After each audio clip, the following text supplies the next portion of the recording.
Hi guys! Welcome back to my vlog. At yan po guys, papakita ko sa inyo yung ginawa ng aking asawa na stove stand para sa aming dirty kitchen. At yan po guys, ang ginamit lamang ng aking asawa dyan ay bakal at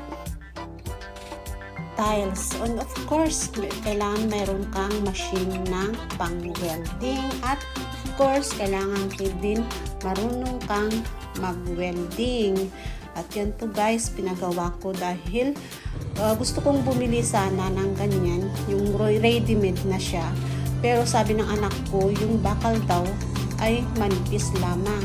So, since na marunong din na mag-welding ang aking asawa, so siya na lang ang pinagawa ko ng stove stand namin. At yan po guys, at least alam namin yung quality ng bakal at yung tiles na ginamit.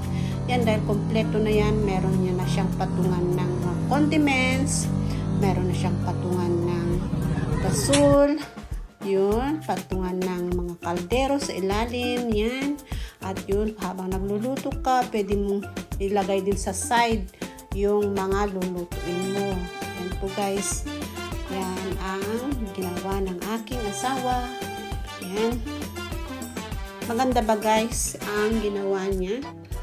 Yan, at least alam natin yung quality ng ginawa ng asawa ko. Ayan, ito yung setup niya guys. At dito yan, panlagyan ng mga condiments. O diba guys,